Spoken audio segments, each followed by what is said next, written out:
చదువుకోవచ్చు అనేది మాత్రం అర్థమవుతుంది. చాలా సంతోషం. టైం అయిపోయింది కాబట్టి ఈ ఇంట్లో ప్రార్థన జరగాలని నేను ఆ రోజే అనుకున్నాను. అక్కడ జరగాలనుకున్నాడు కానీ దేవుడు ఇక్కడ జరగాలనుకున్నాడు. అదే దేవుడు అద్భుతం. దేవుడి కార్యాలు ఎప్పుడు అద్భుతంగా ఉంటాయి. మరి మరియమ్మ గారికి ఏంటో నాకు అర్థం కాదు, కానీ ఆవిడ చూస్తే ఆవిడ పిల్లలు ఎలా ఉంటారో అందంగా ఉంటారు, వీడు ఎలా ఉంటుంది. మనవరాలు ఎంత అందంగా ఉంటుంది, అబ్బాయి బాగుంటాడు, అందరూ బాగుంటారు. అప్పుడు అడిగాను సార్, ఏమన్నా మరియమ్మ గారు మీరు చూస్తే ఎలా ఉంటారు, మీ పిల్లలు చాలా అందంగా ఉంటారు ఏంటంటే, మా ఆయన గారు అందమండి. చాలా సంతోషం. ఆవిడ పిల్లలు అందరూ ఆరోగ్యంగా ఉండడం. నేను అనుకున్నాను ఎప్పుడు మనం సోమవారం సువార్త ఫస్ట్ టైం చేస్తున్నాం, ఎవరు రారేమో సరిగ్గా అనుకున్నాను. పర్వాలేదు, బాగానే వచ్చారు. మా ఇంట్లో సువార్త కింద లెక్క ఇది కాబట్టి తనకు ఆవిడ కూడా వచ్చేసింది. యేసు ప్రభు ఎవరు అనేది మనం ఎప్పుడు సువార్తలో మొట్టమొదట తెలుసుకుంటాం. ఈ సకల చరాచర సృష్టిని చేసినటువంటి దేవుని కుమారుడు ఆయన మనకి సహోదరుడు లాంటి వాడు. మీరందరూ నా సహోదరుడు అన్నాడు ఆయన. అందరిలోనే ఒకే ఆత్మ ఉంది. మనుషుల రూపాలు తేడా, ఆడ మగ తేడా, కానీ ఆత్మ మాత్రం అందరితో ఒకటే. ఆత్మకు భేదం లేదు, దేవుడికి భేదం లేదు. మనుషులు ఏంటంటే రకరకాలుగా కల్పించుకున్నారు మతాలు. నేను అన్నిట్లోంచి వచ్చాను కాబట్టి అన్నీ స్టడీ చేసి వచ్చాను. మరి మన వాళ్ళు ఇక్కడ కింద పూజలు చేస్తున్నారు. నేనైతే పూజలతో ఊరుకోలేదు. మా ఇంట్లో 95లో ఒక బ్రహ్మాండమైన ఆవుని, ఎత్తైన ఆవుని తీసుకొచ్చి ఇల్లంతా పోయించాను. చాలా చేశాను. ఎందుకంటే మనకు తెలిసిన సంస్కృతి, తెలియని సంస్కృతి, పెద్దలు పెట్టిన ఆచారాలు తప్పెప్పుడు మంద కాదండి. అలా ఆ సంస్కృతి అలా వచ్చింది, ఆచారాలు అలా వచ్చాయి. యేసు ప్రభు ఎప్పుడు కూడా దేవుడు అందరినీ ప్రేమిస్తాడని ఉంది బైబిల్లో. దేవుడు మతాలు ఈ గొడవలు చూడండి. దేవుడు బైబిల్లో స్పష్టంగా చెప్పాడు, నేను హృదయాన్ని చూస్తాను. గమనిస్తూ దేవుడు ఏం చూస్తాడు? మనసు చూస్తాడు. ఇవన్నీ మనం పెట్టుకున్నాయే, అన్నీ మనం పెట్టుకున్నాయి. ఒకసారి కాకినాడలో ఎస్తేరాల అక్కగారి ఇంటికి వెళ్ళాను. ఎక్కడ కాలు పెట్టాలో అర్థం అవ్వలేదు. రుబ్బురోలు కాడ, సన్నిగాలి పత్రం కాడ, తూము కాడ, పైపు కాడ, ఎక్కడ చూసినా పువ్వులు, అక్షంతలే. అయ్యి బాబు, ఎక్కడ కాలు పెడితే అక్కడ గొడవ వస్తుంది అనుకున్నా. ఆవిడ ఎక్కడ ఖాళీ లేకుండా పెట్టేసింది బొట్లు, అక్షంతలు. అది ఆవిడ సంస్కృతి. నేనంటే అందరూ ఇష్టపడతాను కారణం, నేను ఎప్పుడు ఎవరిని విమర్శించను. నేను కూడా అలా 40 సంవత్సరాలు ఉన్నాను. మరి మా ఇంట్లో అందరూ పూజలు భజనలు చేశారు. నేను అలా చదువుకుంటూ వచ్చినప్పుడు బైబిల్ చదివాను. బైబిల్లో కొన్ని సత్యాలు నన్ను కొట్టుకున్నాయి. ఇప్పుడు ఎలాగంటే చిన్న స్థాయి, మధ్య స్థాయి, చివరి స్థాయి. సచ్చిదానంద, గణపతి సచ్చిదానంద అంటాడు. ఆయన అడిగారు, విగ్రహం ఎందుకండి అని. విగ్రహం మొదటి స్థాయి అన్నాడు ఆయన. తర్వాత స్థాయి అయిపోయాక ఆయనే అక్కర్లేదు, ఆత్మస్థాయికి వెళ్ళిపోయాక ఏది అవసరం లేదు అన్నాడు ఆయన. దేవుని వస్తూ ఇవన్నీ ఇనిషియల్గా మొట్టమొదట ప్రారంభంలో కావాల్సి వస్తాయి.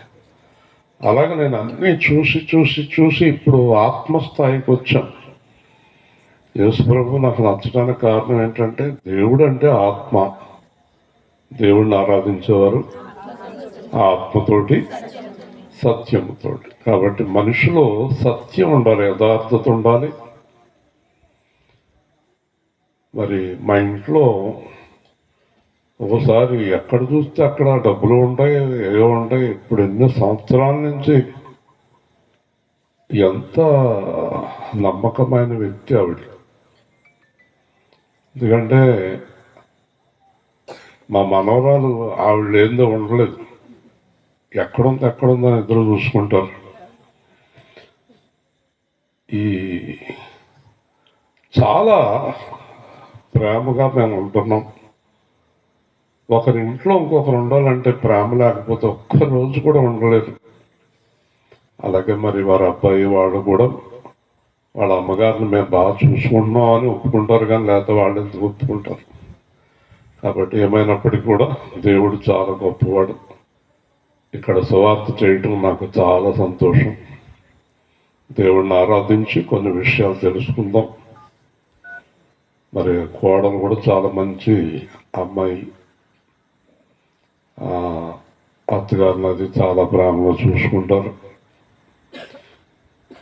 ఈవిడి ఆరోగ్యంగా ఉన్నప్పుడు మా దగ్గర ఉంటుంది, అనారోగ్యంగా ఉన్నప్పుడు కోడల దగ్గరికి వెళ్ళిపోతుంది. చూడబట్టే కదా. కాబట్టి నేను అంటాను, అదేంటమ్మా అనారోగ్యంగా ఉన్నప్పుడు అక్కడికి వెళ్తాం, లేదంటే బాగా చూస్తుంది. ప్రభువా దేవా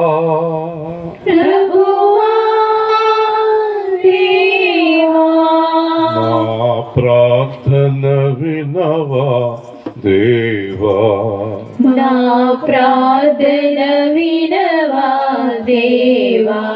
మంచివాడవు నీవు, మంచివాడవు యేసు, మంచివాడవు నీవు, మంచివాడవు. ఎంతో ఎంతో మంచివాడవు యేసు, ఎంతో ఎంతో మంచివాడవు యేసు. ప్రేమించావు నన్ను, ప్రేమించావు, ప్రేమించావు నన్ను, ప్రేమించావు. ప్రేమతో నన్ను క్షమించావు, ప్రేమతో నన్ను క్షమించావు. ఎన్ని తప్పులు నేను చేసి ఉన్నాను, ఎన్ని తప్పులు నేను చేసి ఉన్నాను. ప్రేమతో నన్ను క్షమించావు యేసు, ప్రేమతో నన్ను క్షమించావు యేసు. మంచివాడవు ఎంతో మంచివాడవు యేసు, మంచివాడవు యేసు, మంచివాడవు. ఆరాధింతును ఆత్మతో సత్యముతో, ఆరాధింతును ఆత్మతో సత్యముతో. ఆరాధింతును ఆత్మతో సత్యముతో, ఆరాధింతును ఆత్మతో సత్యముతో. పరిశుద్ధుడవు నీవు, పరిశుద్ధుడవు యేసు, పరిశుద్ధుడవు నీవు, పరిశుద్ధుడవు యేసు. పరిశుద్ధతలో దైవానివి తండ్రి, పరిశుద్ధతలో దైవానివి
జీవాత్మను నీవు నాలో ఊదావు.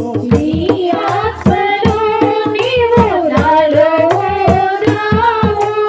పాపములో నేను పడి ఉన్నప్పుడు పాపములో నేను పడి ఉన్నప్పుడు నాపైన ప్రేమతో బోధించావు నాకు. నాపైన ప్రేమతో బోధించావు నాకు. నా కోసం సిలువలో మరణించావు. నా కోసము సిలువలో మరణించావు. పరిశుద్ధ రక్తముతో విడిపించావు నన్ను. పరిశుద్ధ రక్తములో విడిపించావు నన్ను. ఆరాధన స్తుతి ఆరాధన ఆరాధన స్తుతి ఆరాధన. ఆత్మతో సత్యముతో ఆరాధన. ఆత్మతో సత్యముతో ఆరాధన. ఆరాధన దేవారాధన. ఆరాధన దేవా ఆరాధన. ఆరాధన దేవారాధన. స్తుతి ఆరాధన దేవా ఆరాధన. కూర్చుందాం.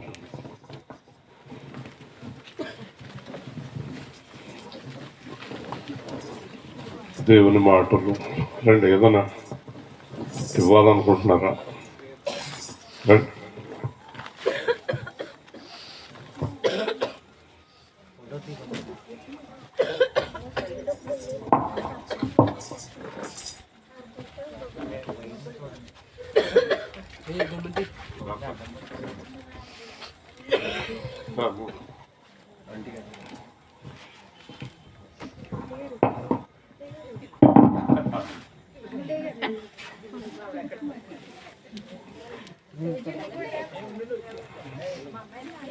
అనేసి నువ్వు కూడా వెళ్ళి వెళ్దా 2 ఫోటోలు తీయలేడు కదా 2 ఫోన్లు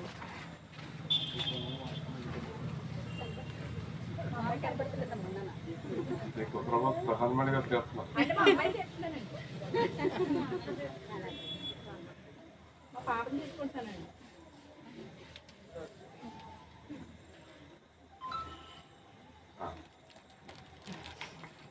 కూర్చోండి.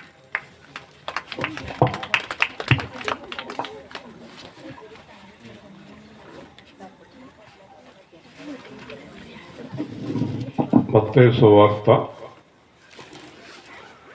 నేను ఈరోజు చెప్పబోతున్న మాటలు ఎవరెవరు బాగా ఇష్టపడ్డారంటే ఈ మాటలకు చాలా ఇష్టం. మొట్టమొదట మహాత్మా గాంధీ గారికి, వివేకానంద గారికి, సర్వేపల్లి రాధాకృష్ణ గారికి, రామకృష్ణ పరమహంస గారికి, వీళ్ళందరూ చాలా గొప్పవారు. వాళ్ళ చరిత్రలో రాసుకున్నారు. కొండ మీద ప్రసంగం అని 5, 6, 7 అధ్యాయాలు ఉంటాయి. యేసు ప్రభు కొండపైకి తీసుకెళ్లి జనంతో మాట్లాడారు. ఆ మాటలు బైబిల్ గ్రంథానికి అద్భుతమైన మాటలు. గాంధీ గారు అన్నారు, అసలు ఈ మాటలు చదివి ఆయన నిజంగా దేవుడు అని అర్థమైపోతుంది అన్నాడు. వివేకానంద గారు అమెరికా వెళ్ళినప్పుడు, మీరు మాకు యేసు ప్రభువులాగా కనిపిస్తున్నారు అన్నప్పుడు మీరు చాలా పొరపాటు చేశారు. ఆయనతోటి ఎవరిని పోల్చొద్దన్నాడు ఆయన. దేవుని స్తోత్రం.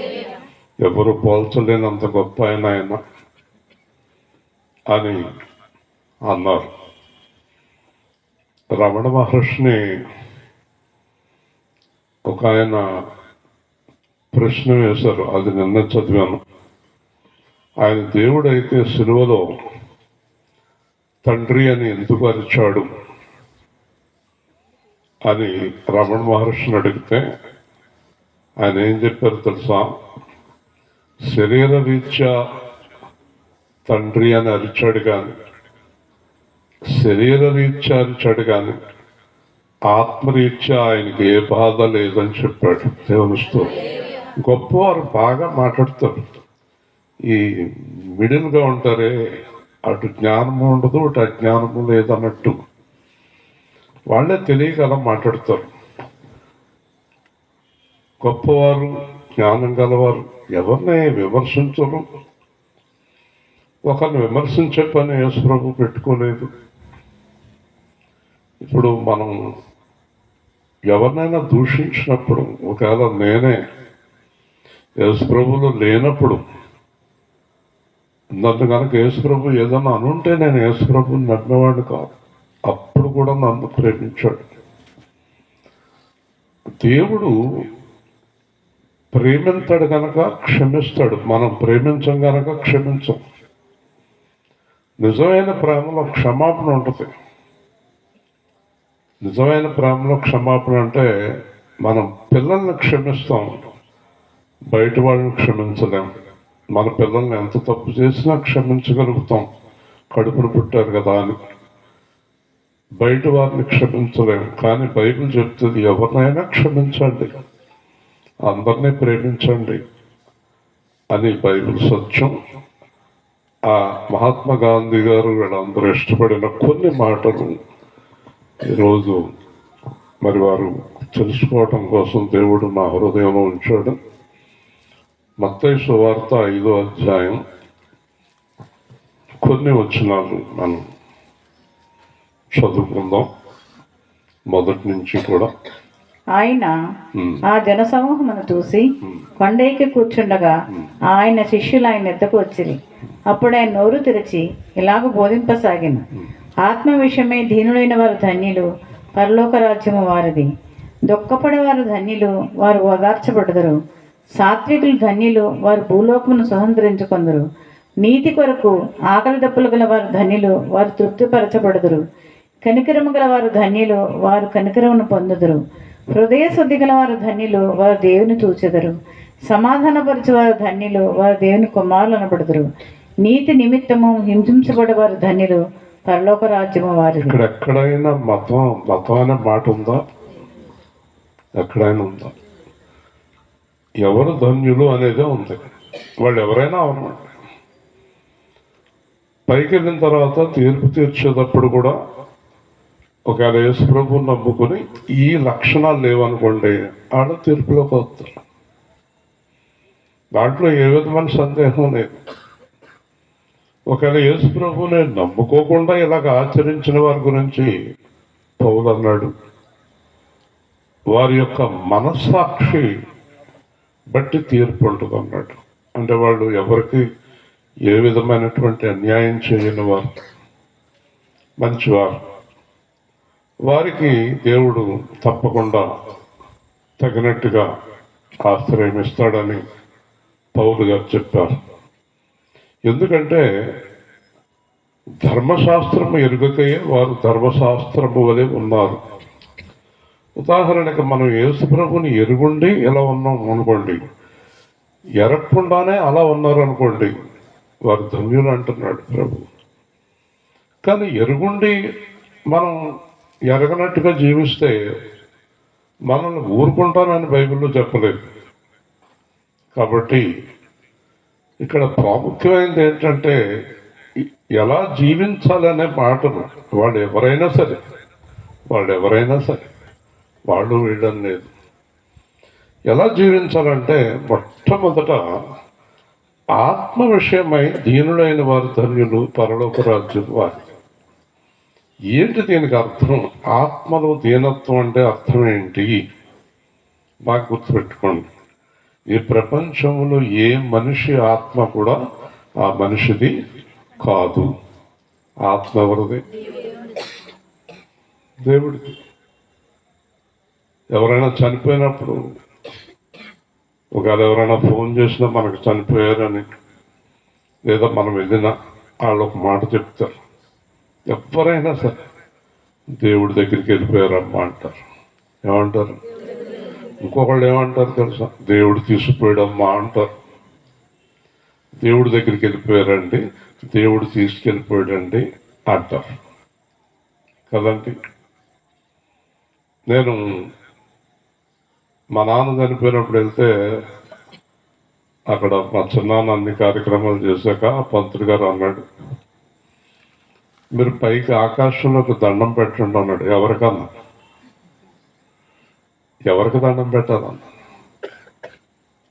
మీ నాన్నగారు ఆత్మను తీసుకెళ్ళిన దేవుడికి అన్నాడు. దేవునిస్తో చూసారండి. మనం సత్యం తెలుసుకోగలిగితే గొడవలు రావు. ఆత్మను దేవుడు పంపిస్తున్నాడు. బైబిల్ ఏం చెప్పింది? ఆత్మ దేవుని యొద్దకు వెళ్ళిపోవు. ఆత్మ ఎవరిచ్చారు? ఆత్మ నీది కాదు. చెప్పాలి, ఆత్మ నీది. మరి నీ గర్వం ఎందుకు? ఇక అసలు గర్వం ఎందుకు అంటున్నాడు బైబిల్. ఆత్మ నీది కాదు. 100 ఎకరాలు ఆస్తుంది, 10 మేడలు ఉన్నాయి, 10 కార్లు ఉన్నాయి కదండి. నాది అంటాడు. కారు నీదే, మేడ నీదే, పొలము నీదే. అసలైంది నీది కాదు. అసలైంది ఎవరిది? అది. ఆ కారులోనే మేడలోనే ఉండి నువ్వు తిరగాలంటే ఎవరు పర్మిషన్ కావాలి? మరి వేల్పూర్లోనే ఒక సంఘటన జరిగింది. అక్కడ ఒక 10 సంవత్సరాల కిందట పెద్ద మేడ కట్టుకున్నాడు ఒక ఆయన. చుట్టాలందరికీ లేఖలు ఇచ్చేశారు. తెల్లగట్ల 3:30 గృహప్రవేశం, 2:30 ఏదో అలసటగా ఉందన్నాడు. 3ంటికి పోయాడు, చనిపోయాడు. అంచేత దేవుడు ఏం చెప్తున్నాడంటే, ఎప్పుడు కూడా ఈ లోకంలో ఉన్నంతకాలం నీకున్న ఆస్తిని బట్టి, ఉద్యోగాన్ని బట్టి, అందాన్ని బట్టి, దేన్ని బట్టి నువ్వు గర్వపడవద్దు. అవన్నీ చాలా తాత్కాలికమైనవి. ఆత్మ శాశ్వతమైంది కనుక ఆత్మ విషయమై దీనులైన వారు అంటే ఆత్మ దేవుడిది గనక రోజు దేవుడికి సమాధానం చెప్పాలంట. నువ్వు, ప్రభువా ఈరోజు బతికినందుకు నీకు స్తోత్రం, ఈరోజు అన్నం తిన్నందుకు నీకు వందనాలు, ఈరోజు సాయంత్రం పడుకోబోతున్నందుకు నీకు వందనాలు. మళ్ళీ తిరిగి లేచిన తర్వాత దేవుడిని స్తుతించాలి. ఎందుచేతంటే ఈరోజు మనం ఊపిరితో ఉండటానికి కారణం దేవుడు. ఈరోజు మన ఇంట్లో వండుకున్న అన్నం తినడానికి కారణం దేవుడు. ఈరోజు మన మేడలో మనం పడుకోవడానికి కారణం దేవుడు. ఈరోజు మన కారులో మనం తిరగడానికి దేవుడు కారణం. కాబట్టి ప్రతిరోజునంట నీది ఆత్మ, నీది ఆత్మ, ఇవన్నీ నీవి, ఇదంతా నీది, నాదేమీ లేదు అనే జీవితం దేవుడికి ఇష్టమైన జీవితం. దేవునిస్తూ అంచేత పరలోక రాజ్యము వారిది. ఎవరైతే అలా దీనంగా జీవిస్తారో, ఎవరిని విమర్శించరు, ఎవరిని దోచుకోరు, ఎవరు డబ్బు పెట్టుకుని ఏడో సంతోషంగా ఊరేగరు, ఎవరి మీద ఈర్ష్యపడరు, ద్వేషం పెట్టుకోరు. ఎందుకంటే కొంతకాలానికి వెళ్ళిపోయే మనము ఉన్నంత కొంత టైంలో దెబ్బలాట్లు ఎందుకు, గొడవలు ఎందుకు? ఎంతో కాలం ఉంటాం కదా, మొత్తం మీద అందరం వెళ్ళిపోతాం కదా. ఉన్నంత కాలం అందరితోటి ప్రేమగా ఉంటే ఎంత హాయిగా ఉంటుంది, ఎంత బాగుంటుంది. అలా ఉండగలగాలంటే ఏది నాది కాదని గ్రహించిన వాడే అలా ఉండగలుగుతాడు దేవునితో. కాబట్టి ఆత్మ నీది, ఆత్మ నీది. ఒకసారి నేను ఎందుకంటే కొన్ని సంఘటనలు ఈ అమ్మాయి గురించి చెప్తున్నాను. బాగా భక్తురాలు ఈ అమ్మాయి. ఆ రోజు చూశాను, దైవభక్తి బాగా ఎక్కువ. అందుకే చెప్తున్నాను, అన్ని గ్రంథాలు చదివేశాను కనుక అవి కూడా 2 మాటలు చెప్తున్నాను. ప్రకాష్ కూడా అలా చెప్తూ ఉంటాడు. చాలా బాగా చదివాడు ఆయన, నాకన్నా బాగా చదివాడు. శంకరాచార్య అనే ఒక ఆయన ఉండేవారు, చాలా గొప్ప ఆయన. ఆయన నది దగ్గర స్నానం చేసి ఆయన శిష్యులు కలిపి ఆ దారి గుండా వెళుతున్నారు. ఒక చండాలుడు అంటే రకరకాల పనులు చేస్తారు వాళ్ళు. ఒక 5-6 కుక్కల్ని తాడు కట్టే కుక్కలను తోలుకుంటూ వెళ్తున్నట్టు. వాడి పనేది. వాళ్ళు అలాంటి పనులు చేస్తారు. మురికి బట్టలు, చాలా భయంకరంగా ఉన్నాడు. ఈ చండాలుడు వస్తుంటే ఈ శంకరాచార్య శిష్యులు హై హై తప్పుకో తప్పుకో తప్పుకో, గురుగారు వస్తున్నారు తప్పుకో, గురుగారు వస్తున్నారు తప్పుకో అంటున్నాడు. ఈయనేం మాట్లాడుతున్నది అలా చూస్తున్నాడు. అతను అన్నాడు, స్వామి, శంకరాచార్యుడు అంటున్నాడు, స్వామి తప్పుకోమంటారా అన్నాడు. అవును అన్నట్టుగా చూశాడు. నన్ను తప్పుకోమంటారా, ఆత్మను తప్పుకోమంటారా అని అడిగాడు. ఏంటి అన్నాడు. నన్ను తప్పుకోమంటారా, ఆత్మను తప్పుకోమంటారా? ఆత్మ తప్పుకోవాలంటే మీలో ఉన్న ఆత్మ, నాలో ఉన్న ఆత్మ ఒక్కటే. మీరు శరీరాన్ని చూస్తే మీరు అంత పెద్ద సాధువు ఎలాగయ్యారు స్వామి? మీరు శరీరాన్ని చూస్తున్నారా, ఆత్మను చూస్తున్నారా అన్నాడు. వెంటనే కాళ్ళ మీద పడ్డాడు శంకరాచార్య. కాళ్ళు పట్టుకున్నాడు అతను. వెనకాల ఉన్నవాడు అందరూ ఇదేంటి మీరు కాళ్ళు పట్టుకుంటున్నారేంటి అంటే అతడు నాకన్నా జ్ఞానవంతుడు అన్నాడు. హల్లెలూయా. మనం జ్ఞానం లేకుండా ఉండకూడదండి. అదే యేసు ప్రభు బోధించాడు మనకి. 40 సంవత్సరాలు అవన్నీ చదివాను కనుక ఈరోజు యేసు ప్రభు గురించి చెప్పడానికి నేను ధైర్యంగా ఉన్నాను. అవన్నీ చూశాను కనుక. కాబట్టి యేసు ప్రభు ఏం చెప్తున్నాడు? ఆత్మ నీది కాదు. ఆ మాటకు వస్తే మోడీ గారిది కాదు, జగన్ గారిది కాదు,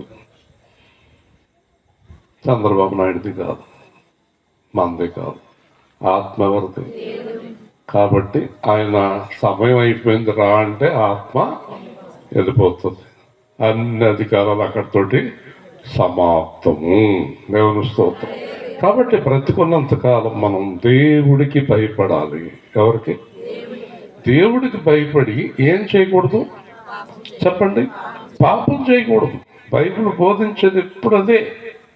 పాపము వలన వచ్చు జీతము మరణం. అంచేత ఈ పరలోక రాజ్యం అంటే మరణం లేనిది. మామూలుగా మన హైందవ భాషలో మోక్షం అంటే మళ్ళీ జన్మరాహిత్యము. ఇక జన్మ లేనిది మోక్షము అంటారు. ఆ మోక్షం పొందాలంటే ఇక్కడ దేవుడు ఏం చెప్తున్నాడంటే, మోక్షం పొందటానికి మార్గం, పరలోకం వెళ్ళాలంటే మొట్టమొదట ఆత్మ నాది కాదని తెలుసుకుని ఇక్కడ జాగ్రత్తగా జీవించి దేవుడు చెప్పినట్టు బ్రతికితే నీ ఆత్మ మోక్షాన్ని పొందుతుంది. హల్లెలూయా. ఇప్పుడు అర్థమైందా? ఇది మొదటిది.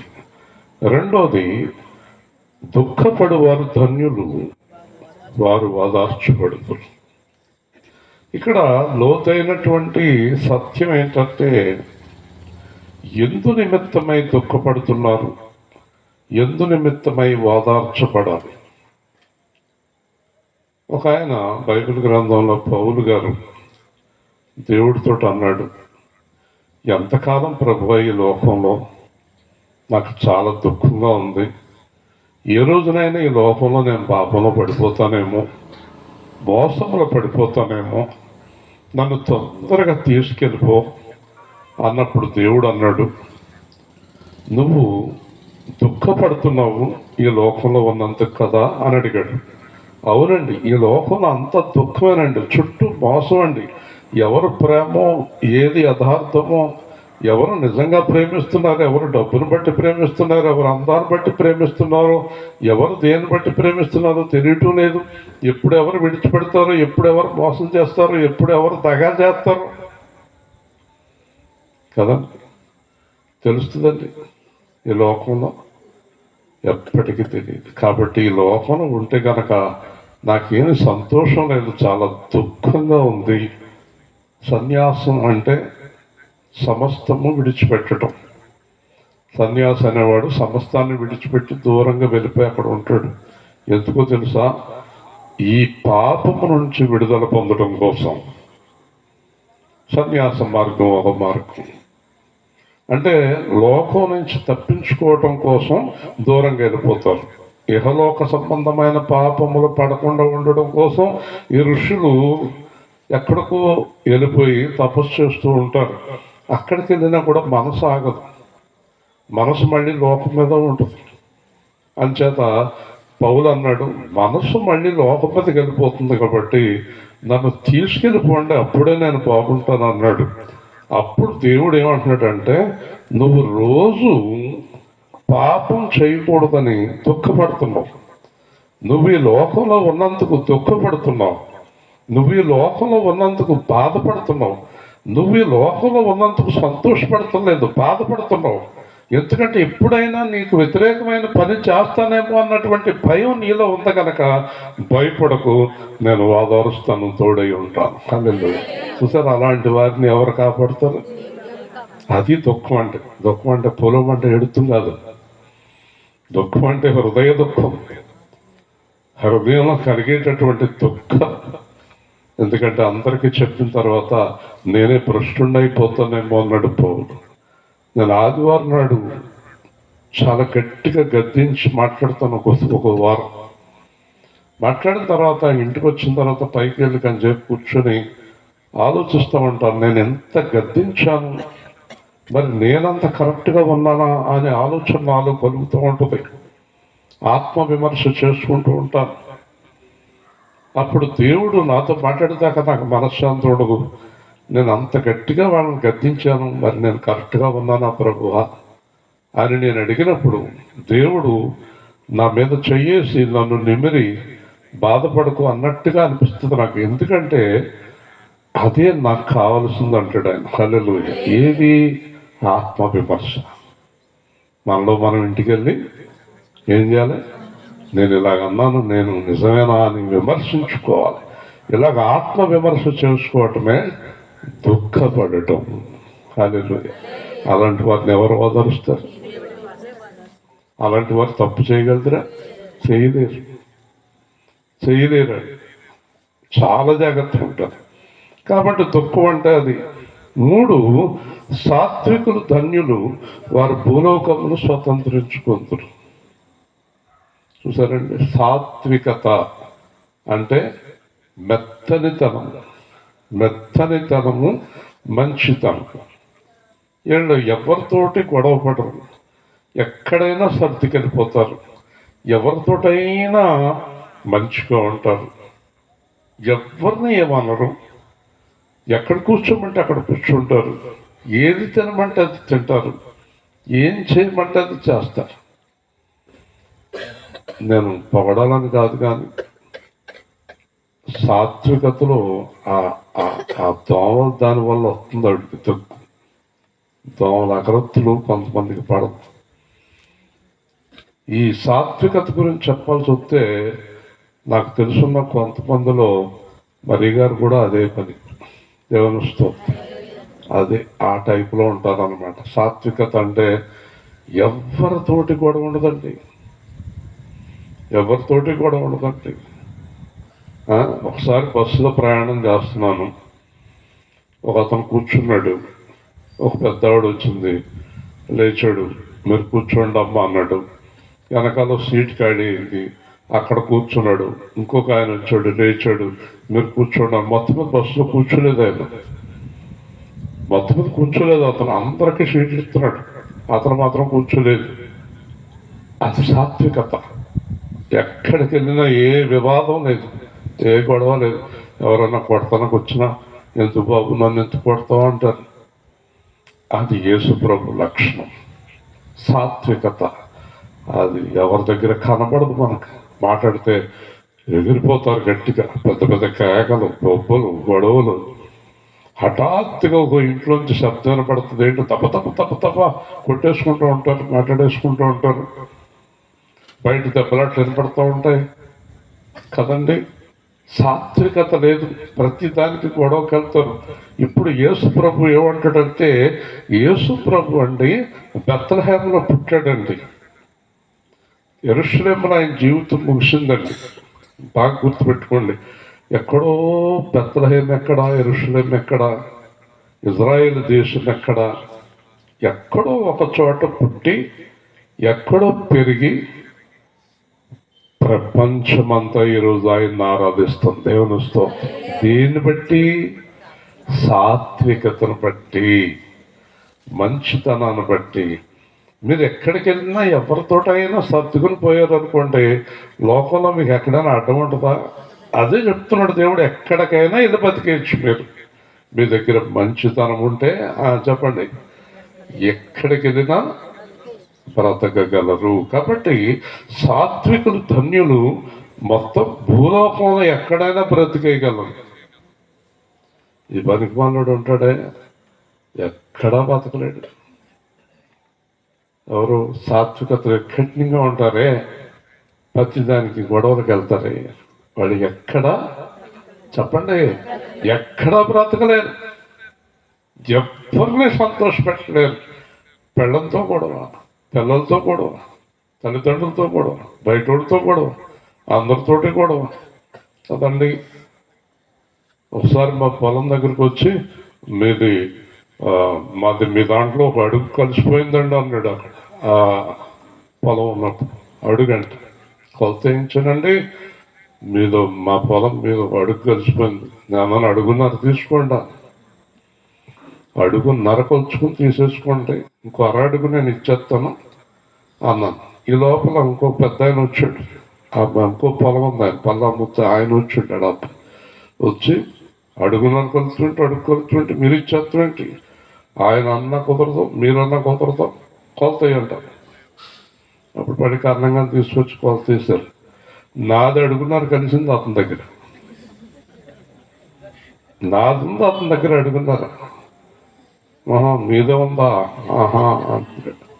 కానీ దెబ్బలు పెట్టుకోలేదు, నాదే తీసుకుంటాను. కాబట్టి బైబిల్ ఏం చెప్తుందంటే, ఈ లక్షణాలు కలిగిన వ్యక్తి తరఫున దేవుడు పోరాడుతాడు. దేవుని స్తోత్రం. దేవుడే చూసుకుంటాడు ఆ సంగతి. యేసు ప్రభువును కొడుతున్న తిడుతున్న దేవుడు మాట్లాడుతున్నది అనుకున్నారా? అది జరగాలని చూస్తున్నాడు. 3వ రోజున లేపాడు, పక్కన కూర్చోబెట్టుకున్నాడు. 3వ రోజున ఏం చేశాడు? లేపాడు. ఎక్కడ కూర్చోబెట్టుకున్నాడు? సింహాసనంలో పక్కన కూర్చోబెట్టుకుని ఏమన్నాడు తెలుసా? మొత్తం లోకం అంతా ఆయన దండం పెట్టండి అన్నాడు. దేవుని స్తోత్రం. అయిపోయింది, తీర్పు అయిపోయింది. అంచేత కష్టాలు, శ్రమలు, బాధలు వచ్చినప్పుడు మనం కంగారు పడకూడదు. దేవుడికి అప్పచెప్పాలి, దేవుడి మీద ఆధారపడాలి. నా కోసమే నీ జీవితం శ్రమల పాలై నలిగింది, నా కోసమే ఈ జీవితం శ్రమల పాలై నలిగింది. యేసుని గొప్ప త్యాగం వేరెవరు చేయగలేనిది. అందుకే కన్నీటితో నిన్ను అభిషేకించును నా ప్రభువా నా దేవా. మరువలేను నీ త్యాగం, మరణము గెలిచిన నా ప్రభువా, మరువని వాడవని, నన్ను విడువని వాడవని. అందుకే కన్నీటితో నిన్ను అభిషేకించును నా ప్రభువా నా దేవా. కాబట్టి తనను తాను తెలుసుకున్న వాళ్ళు ధన్యులు. నేను అందరికంటే గొప్పవాడిని, గొప్పదాన్ని అనేవారి కంటే, అందరికంటే నేను తక్కువ దాన్ని, తక్కువ వాడిని, నాకేం తెలియదు అనుకున్నవారు ధన్యులు. అది తగ్గించుకోవటం. తొందరగా ముగించుకుందాం. నీతి కొరకు ఆకలి దప్పులు గలవారు ధన్యులు, వారు తృప్తిపరచబడుతురు. ఈ రోజుల్లో నీతి కనుమరుగైపోయింది. ఎక్కడ నీతి మనకు కనబడదు. ఆ నీతి అనేది మనకు ఎక్కడ కనబడతలేదండి. మరి నీతి కొరకు అన్నం కూడా మానేయమని వాక్యం చెప్తుంది. లంచాలు, అబద్ధాలు, మోసాలు, ధనాపేక్షలు, ఒకరినొకరు దోచుకోవటం, ఒకరు డబ్బు ఇంకొకరు తీసేసుకోవటం, ఒకరు మనుషులు ఇంకొకరు తీసుకోవటం, ఎప్పుడు చూసినా ఎదుటి వాళ్ళ సొత్తు మీద ఆశ కలిగి ఉండడం భయంకరంగా ఉంది. ఈ నీతి అనేది మనకి ఈ రోజున కనుమరుగైపోయింది. కానీ దేవుడు అంటున్నాడు, నువ్వు తప్పు చేయొద్దు, నీతిగా ఉండు. ఒకరోజు అన్నం లేకపోయినా కూడా నువ్వు అబద్ధమాడి అన్నం తినొద్దు, మోసం చేయొద్దు, నీతిగా ఉండు. అప్పుడు నేను ఏం చేస్తానంటే, తప్పకుండా నీతి గల వారికి నేను అన్నం పెడతాను. గమనిస్తూ, నీతి గల వారికి నేను అన్నం పెడతాను. మరి అన్నంతో తృప్తి చెందుతారు నీతి గలవారు. వాళ్ళకు వచ్చే దాంతో తృప్తి చెందుతారు, వాళ్ళకు వచ్చే జీతంతో తృప్తి చెందుతారు, వాళ్ళకు వచ్చే కష్టార్జితంతో తృప్తి చెందుతారు. అందరినీ దోషేసుకుందాం అన్నవాళ్ళు అందరూ పడిపోయిన వాళ్ళే. అందరినీ దోషేసుకుందాం అన్నవారు అందరూ పడిపోయిన వాళ్ళే. ఇక్కడ అందరూ తీర్పులోకి వెళ్ళవలసిందే, ఎవరిని కూడా దేవుడు విడిచిపెట్టడానికి. కాబట్టి మనము నీతిగా ఉండాలి. ఎవరిది ఏది ఆశించకూడదు, ఎప్పుడు ఏది ఆశించకూడదు, ఎవరి సొత్తు ఆశించకూడదు. కానీ ఈ రోజులు అంతా ఒకళ్ళనొకళ్ళు మోసం చేసేసుకుంటున్నారు, ఒకళ్ళనొకళ్ళు దోచేసుకుంటున్నారు, చంపేస్తున్నారు మనుషుల్ని. భయంకరమైన దినాల్లో ఉన్నాము. కానీ మనం అలా ఉండదు. మనం మాత్రం నీతిగానే ఉందాం. దేవునిస్తూ అప్పుడు మనకు కావలసినన్ని ఎవరిస్తారు? దేవుడే. దేవుడే అనుగ్రహిస్తాడు. ఇందాక ఒక సహోదరు వచ్చి అమ్మ ఇలా వచ్చా, స్థలానికి ఏదో ఇవ్వాలని వచ్చాను. నువ్వా? నీకెందుకమ్మా కష్టపడతారు? లేదండి. అసలు 4-5 నెలల నుంచి గుండెల్లో వచ్చేస్తుందండి హృదయం. ఇవ్వాలి ఇవ్వాలి ఇవ్వాలి ఇవ్వాలి ఇవ్వాలి. ఇంకా ఆగలేకపోతున్నామండి. ఇస్తున్నామండి. ఇప్పుడు చెప్పండి, మాట్లాడండి. నీతిగా డబ్బులు ఎవరు పంపిస్తున్నారు? దేవుని స్తోత్రం. అంటే తృప్తిపరచబడతారు. మీరు నీతిగా ఉండండి, అన్నీ మీ దగ్గరికి వస్తాయి. ప్రతిదీ మీ ఇంటికి వస్తుంది, మీ దగ్గరికి వస్తుంది. అర్థమవుతుందండి? మీ అమ్మాయి కావాలండి మాకు అని వచ్చారండి. మీ అమ్మాయిని మాకు కోళ్ళగా చేసుకుంటాం కదండి. నీతి అనేది ఎన్ని ఆశీర్వాదాలు తీసుకొస్తుందో. హల్లెలూయా. అవినీతి అన్ని ఆశీర్వాదాలు నాశనం అయిపోతాయి.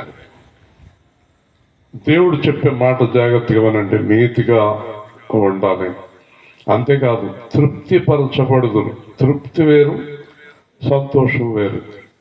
తృప్తి అంటే పూర్తిగా వాళ్ళ కోరిక తీరుస్తాడంట. హల్లెలూయా. ఎవరి కోరిక తీరుస్తాడమ్మా? ఎవరి కోరిక? నీతిగా ఉండేవారి కోరిక. అవినీతి పరుల కోరిక ఎప్పటికీ తీరదండి వాళ్ళ కోరిక. గుర్తుపెట్టుకోండి. తర్వాత చూస్తే, కనికరము గలవారు ధన్యులు, కనికరము పొందుదురు. తొందరగా జాగ్రత్తగా ఆలోచించండి. ఎదుటివారి మీద మీరు ప్రేమ చూపిస్తే మీకు ప్రేమ దొరుకుతుంది. ఎవరినైనా మీరు ఆదుకుంటే మిమ్మల్ని ఇంకొకరు ఆదుకుంటారు. మీరు ఎవరికైనా దానం చేస్తే మీకు దానం చేయబడుతుంది. మీరు చేసింది ఎక్కడికి పోదో రాసుకుంటాడు. హల్లెలూయా. మీరు చేసింది ఏది కూడా ఎక్కడికి పోదండి.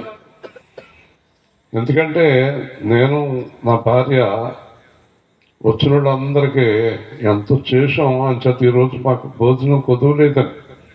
ఆ ఎండీగా పనిచేసినప్పుడు ఉద్యోగాలు ఇవ్వటం, భోజనాలు పెట్టడం, తెల్లగట్ట 2-3 అయ్యేది.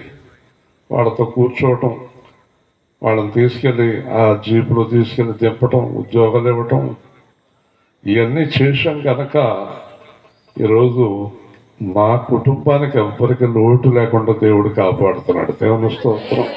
కాబట్టి మీరు ఎవరినైనా కనికరం చూపించాలి. ఎవరైనా పాడైపోయారు, పడిపోయారు, దెబ్బతిన్నారు అన్నారు అనుకోండి, వాళ్ళ మీద మీరు కనికరం చూపించండి. మళ్ళీ మీకు కనికరం దొరుకుతుంది. మీరు ఇవ్వండి, మీకు ఇవ్వబడుతుంది. మీరు ఏ కొలతతో కొలుస్తారో అదే కొలత మీకు కొలవబడుతుంది. మీరు తప్పుడు పనులు చేస్తే మీకు తప్పుడు పనులు జరుగుతాయి. మీరు ఎవరిదైనా తీసుకుంటే మీరు ఇంకొకటి తీసుకుంటారు.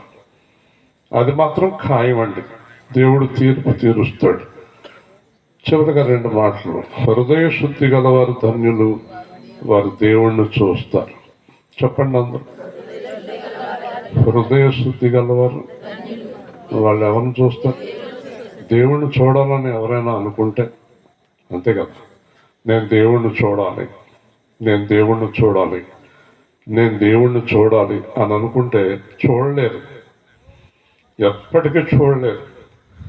దేవుణ్ణి చూడాలనుకున్న వాళ్ళంట హృదయం అంతా పరిశుద్ధంగా పెట్టుకోవాలి. దేవునిస్తూ అంతే కదా.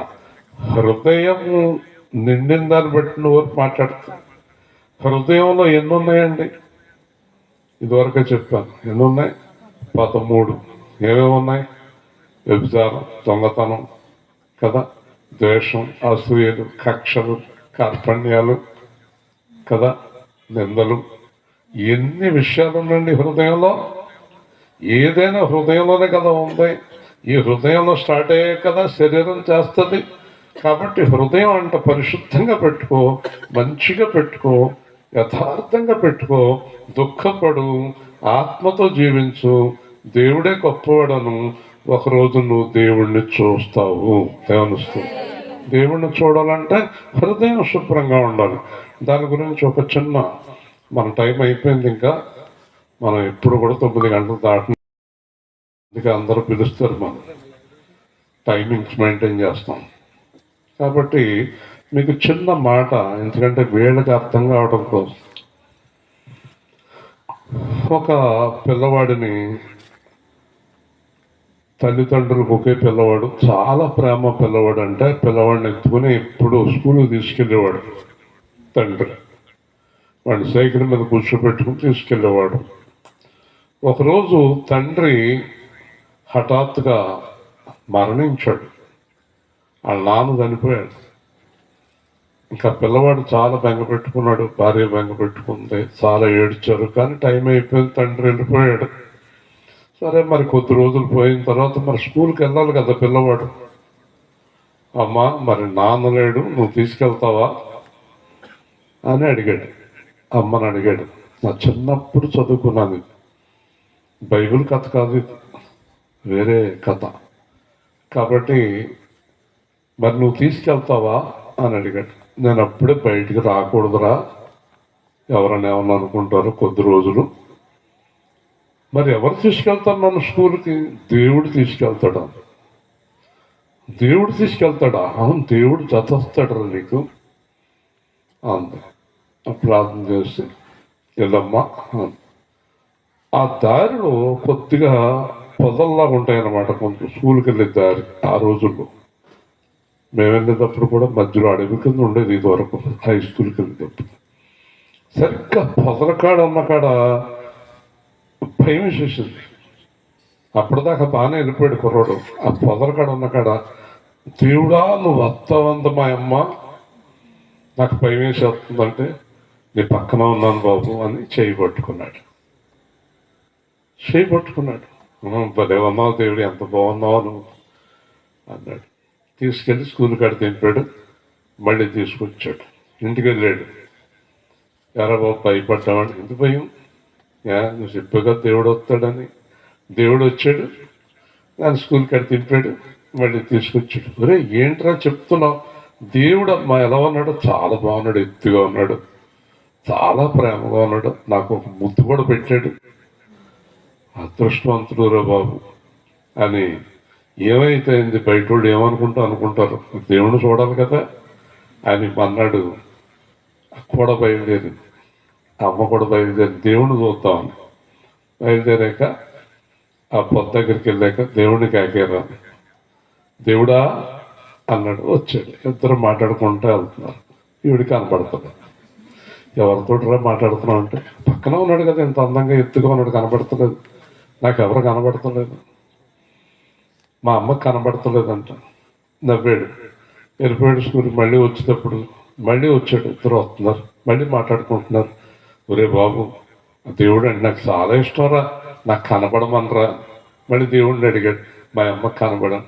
నీ హృదయం అంత మంచిది కాదు మీ అమ్మది, నేను కనబడను ఆయన అన్నాడు. దేవుని వస్తూ కాబట్టి హృదయ శుద్ధి లేకుండా దేవుడు కొంతమంది ప్రార్థనలు ఎలా చేస్తారమ్మా?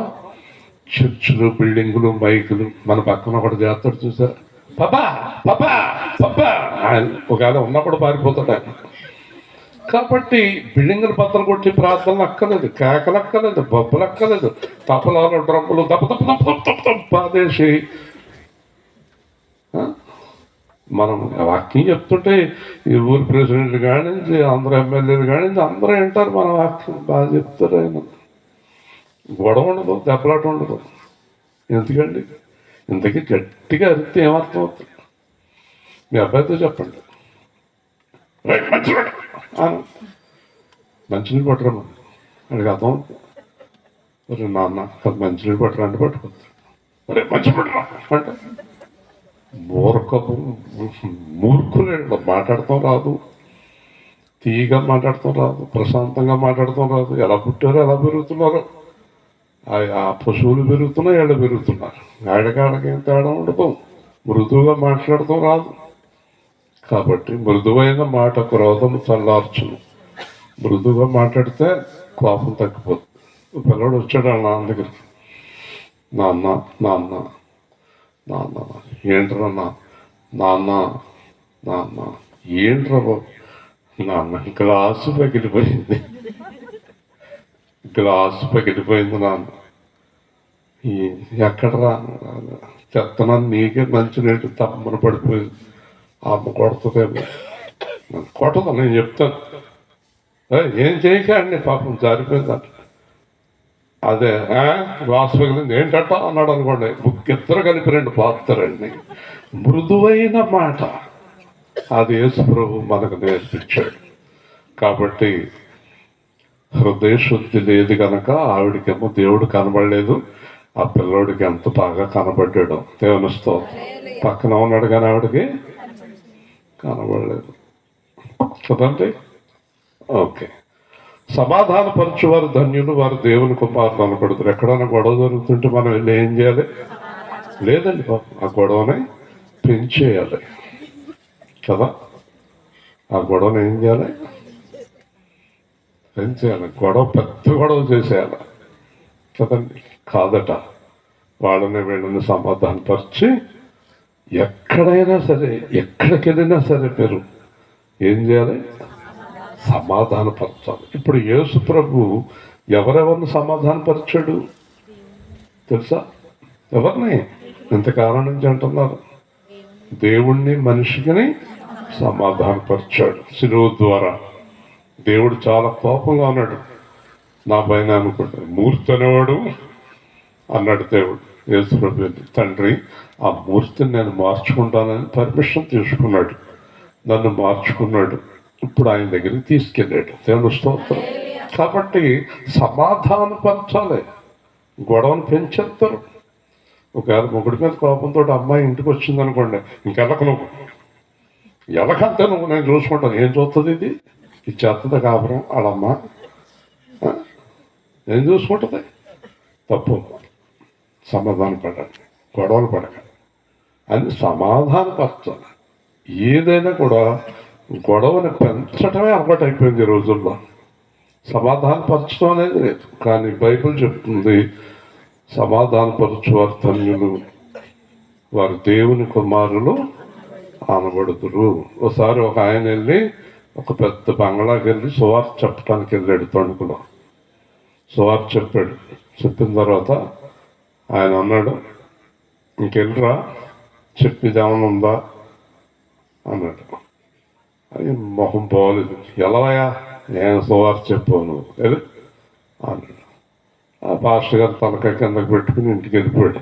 వెళ్ళిపోయి పెళ్ళంతో అన్నాడు, ఇలాంటి వాళ్ళు కనుక తీసుకొచ్చేవాళ్ళు చూడు నీ సంగతి అన్నాడు.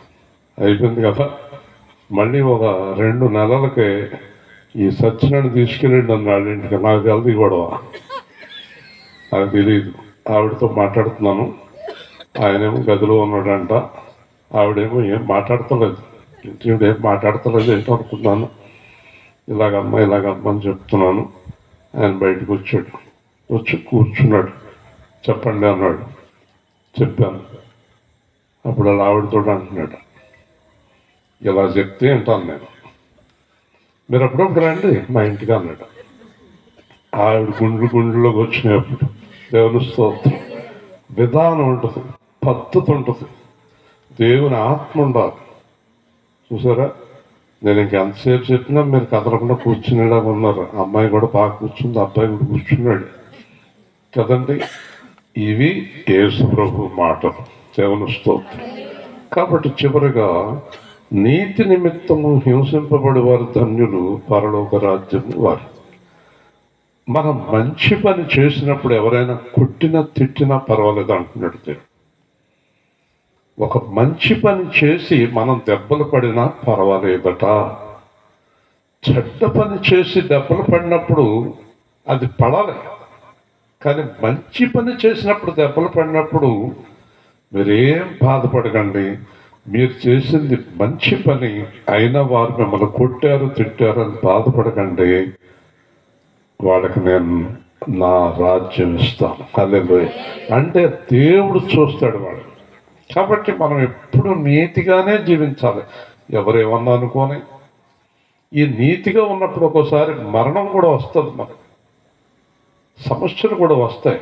ఎందుకంటే ఆ మధ్యకాలంలో ఒక 4 సంవత్సరాల కిందట రాజమండ్రిలో ఒక హత్య జరిగింది. చూసిన వ్యక్తి సాక్ష్యం కింద పెట్టుకున్నారు. సాక్ష్యం కింద పెట్టుకుంటే అతని దగ్గరికి వెళ్ళి చంపిన వాళ్ళు అందరూ బ్యాచ్ వెళ్ళి చెప్పారు, నువ్వు సాక్ష్యం చెప్తే నేను చంపేస్తాను. సరే అండి. ఇతరేమన్నాడు తెలుసా, మీరు చంపేసినా కూడా నేను జరిగింది చెప్తాను అన్నాడు. దేవుని స్తోత్రం. ఇక్కడ దేవుడు ఏం చెప్తున్నాడు తెలుసా, నీతి నిమిత్తం మీ ప్రాణం పోయినా పర్వాలేదు, ఎలాంటి కష్టాలు వచ్చినా పర్లేదు, నీతి తప్పొద్దు, వాళ్ళ విషయం నేను చూసుకుంటాను. దేవుని స్తోత్రం. కాబట్టి ఇది యేసు ప్రభు మనకు బోధించిన వాటిలో కొన్ని మాటలు, చాలా తక్కువ మాటలు నేను చెప్పాను.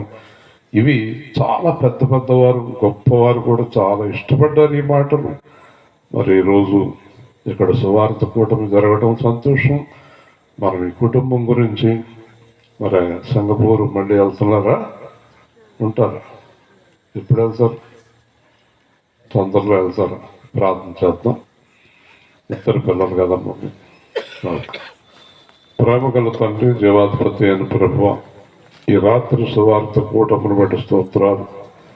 మరి గారిని మీరు కాపాడుతూ రక్షిస్తున్నారు, ఆరోగ్యంగా కాపాడుతున్నారు. ఇచ్చిన పెద్ద అబ్బాయిని, కోడల్ని, మనవరాన్ని దీవించండి.